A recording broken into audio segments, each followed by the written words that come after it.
Day 47 of my writer's journey. Welcome back. Today I want to talk about an issue that I'm struggling with, another issue.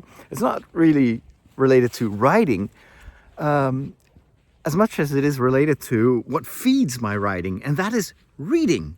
One of the reasons that I wanted to start this project is because I love reading fantasy. And last year I read a number of books that, once I finished them, made me want to go and write something similar. And last year, I was a very prolific reader. I read I know exactly how many books I read. I read 150 books. Not all of them fantasy, obviously, and a lot of these books were rather brief, short, just a one-day read. But I also did read a few Sandersons and some of the bigger stuff. We're now already halfway through February. Guess how many books I've read since I started writing? 0. I didn't read a single book. The only book that I am currently finishing is Fourth Wing. And it's not really a book that I would like to emulate for obvious reasons. I mean, I do learn and I do enjoy it to a certain extent. But I miss reading. I so miss the inspiration that comes from, and I think now that I'm writing myself, reading is probably going to be even more instructive because I know what I'm looking for, and I have much more focus on character development and how does someone build up tension and how do you do descriptions, dialogue, all that. I think, especially if I keep reading in English, it can be a great source of inspiration, and it will help me also to put into words the story that is in my mind. The thing is, writing is very time consuming, and reading, I would say, writing is time consuming. Reading is also very time consuming, especially fantasy. Most fantasy novels tend to be much longer than regular novels.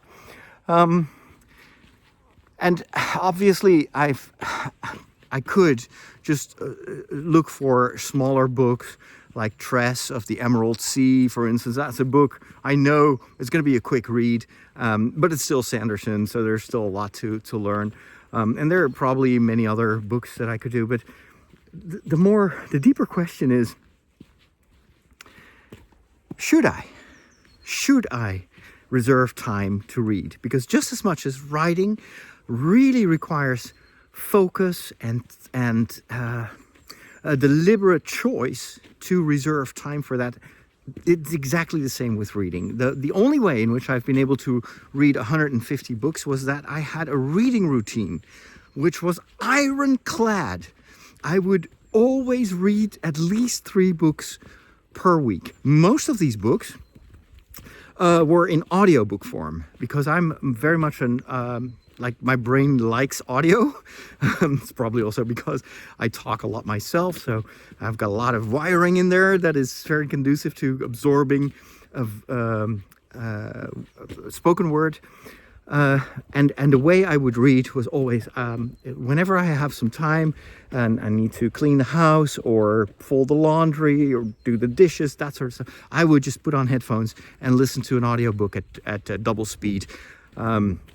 The app that I was using even allowed me to do triple speed, which for some readers or for some, how do you say that, voice actors, you can do that. Not every voice actor, but there are certain voices that lend themselves very well to listening at 3 times speed. And so I would, what the advantage is, I know exactly how many hours the book will take me to read. And with written books or let's say printed books, my issue as someone who very likely suffers from non-diagnosed ADHD is it's much harder to focus and much easier also to put it aside and do something else. Whereas when I'm just listening and at the same time I'm doing like routine jobs. I mean, I can't write emails obviously while listening to an audiobook, but if it's just manual labor, then yeah, I can make some progress. But what I could also do is take that same time And instead of, where am I going? Let's go here to the left. Oh, there's a dog who's lost his owner. Where is it? There he is. What I could also do is to reserve that time to think about my characters, think about my plot. A while ago, I did this story walk that I filmed, and I really enjoyed actually just being out there and getting in that free flow mode where I'm not censoring myself. There is no backspace, as someone wrote in the comments, while you're walking. And that was very helpful to create this breakthrough in a part of the story in the first act that was really hard. And so I'm thinking every hour that I spend reading someone else's work is an hour that could have been spent on writing my own novel. It's such a conundrum.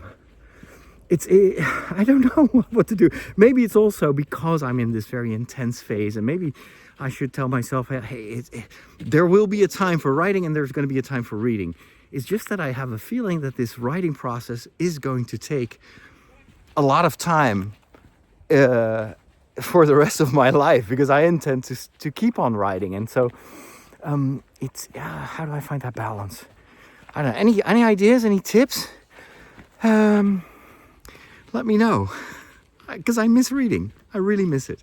Take care.